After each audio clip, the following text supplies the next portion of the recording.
One of the other things, and I saw this around social media, Antonio Brown actually gave a voice to the voiceless. Surprising.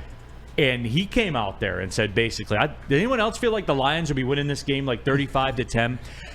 Did you get that thought too? Because I know I did. I mean, 35-10 is a little bit aggressive. I will say this. With the Lions offense, I think that they would have been able to put up more than 10 points in the first half against the Kansas City Chiefs defense. There were certainly moments where I thought to myself, yeah, the Lions, if they were out there, they would have a very, very good chance to beat Kansas City. But it also made me a little bit more upset because the Lions had it. They had a 17-point lead at halftime of the NFC Championship game, and then they basically self-imploded, and the 49ers got the chance. But certainly offensively, I would be confident that the Lions would have been able to put up some numbers in the first half against the 49ers and maybe get a stronger lead. But conversely, could that defense have held the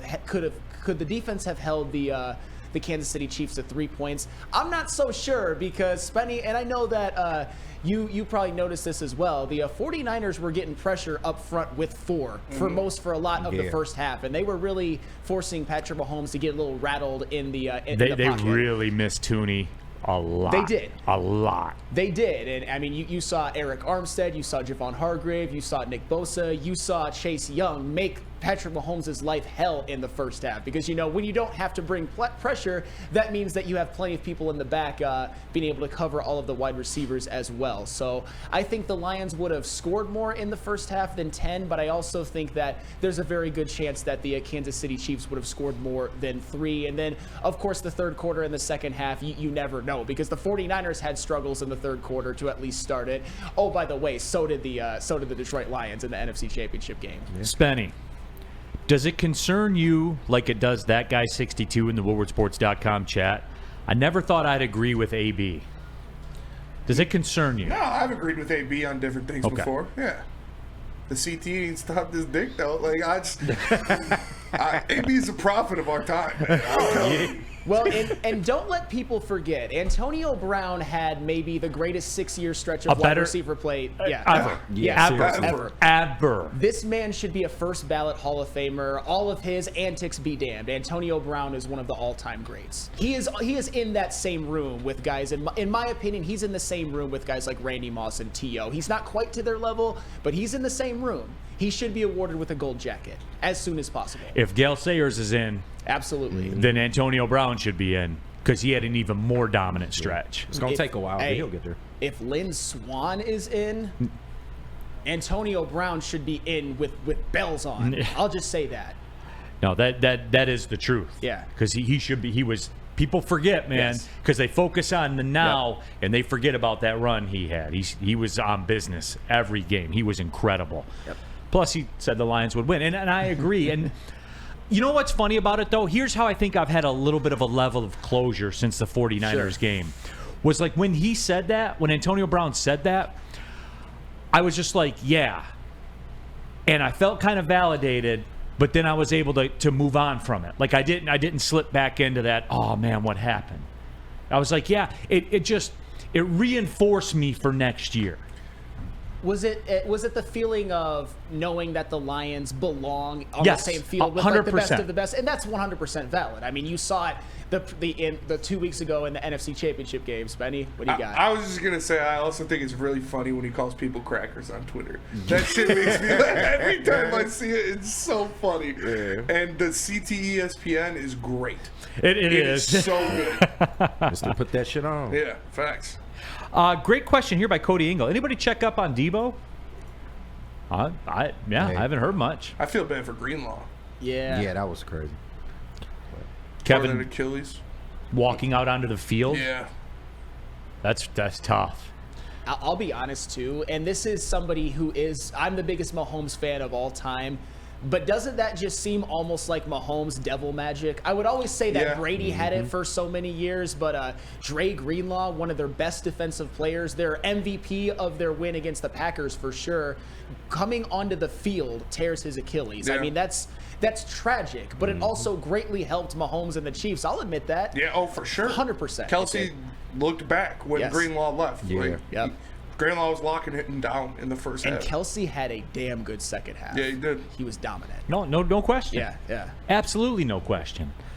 And it was interesting too, like his whole exchange with Andy Reid, and people wanted to make it something. Now it's gone because they won. That's how this stuff works, everybody. Oh, yeah. That's how it works. Yep. They won. They won, so now everything just magically goes away. And it looked really bad at the time. And it happened, I believe, after Pacheco had fumbled inside the 10-yard line. He probably And you know what? I had this kind of hot take. Kelsey was right to be pissed. He wasn't on the field in the biggest play of the game at that point. Yeah, Kelsey was right to be pissed. I don't know if I would have talked to Andy Reid that way, but I think Travis Kelsey is one of the few players on that offense who has the type of cachet where he can do that. I mean, Travis Kelsey's the greatest tight end of all time, and who said Yes. Who's better? Gronk. Still got Gronk over him? I just think Gronk was unstoppable, man.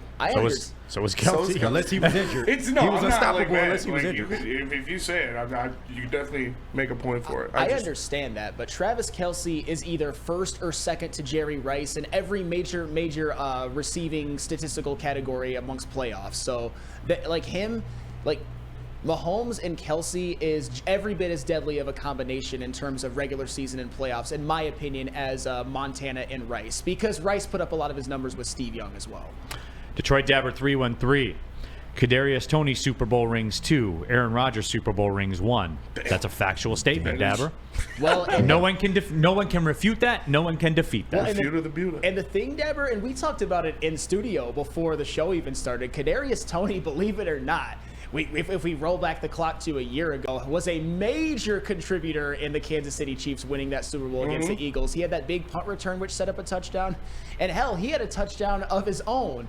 But this season, Kadarius Toney had probably the worst season any NFL wide receiver has ever had. I think he was actually an operative for other teams, including the Detroit Lions in Week 1, by the way. And I just saw a good post by ESPN.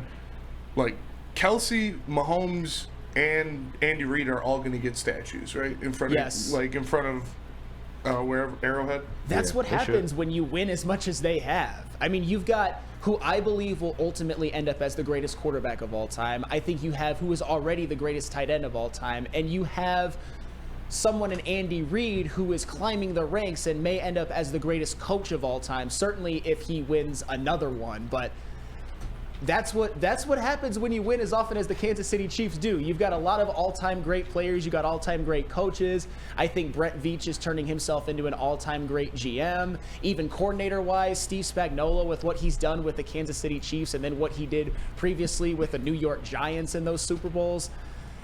I mean, they're a dynasty. They're every bit the dynasty that the 60s Packers were, the 70s Steelers, the 80s 49ers, the 90s Cowboys, the 2000s Patriots, and then the 2010s Patriots again. The Kansas City Chiefs are every bit as good as those teams. People forget about Tony Gonzalez. They do. He was the originator of the tight end in fantasy football. Like the wide receiver tight end in fantasy football. He was the originator. Day Juice in the WoodwardSports.com chat thread. LMAO, Debo, 3 catches on 11 targets. He's a running back, bro. Yeah. Don't be friendly when you see me. He had McDuffie was logging him down all game. Yeah, McDuffie he got was injured. nice. He got injured too. And he did get injured. Pulled a hammy or something like that. Trent McDuffie had one of the greatest cornerback performances I've ever seen in a Super Bowl. Every time they tried him, he was right there, and he never interfered. That's one of the greatest skills you can have as a defensive back. He never interfered because you know how backbreaking those pass interference calls can be. Trent McDuffie, those were just clean, good old-fashioned PBUs. Isaiah Buggs has more rings than J.J. Watt. Jesus Christ. Yes, he does. Damn. And Debo Samuel's a running back, bro. Yeah. You a running back. I know you got a little bag now. Don't be friendly when you see me. Yeah, man. They should probably stop playing him at running back so much because he's taken on a lot beating. of punishment. He's taken a beating. He's so fit. I'll give him that. He is so physical, man. Yes. Like he is a running back. He is a running back playing wide receiver, but I mean that in a positive fashion. Yes. Yeah. Like you aren't stopping him from falling forward. Well, I mean, and people are going to forget sooner or later, but in 2021, Debo Samuel had one of the greatest seasons as like a weapon that I've ever seen an as NFL a running player back, have. bro. He was unbelievable. He had 1,400 receiving yards and almost 500 rushing yards.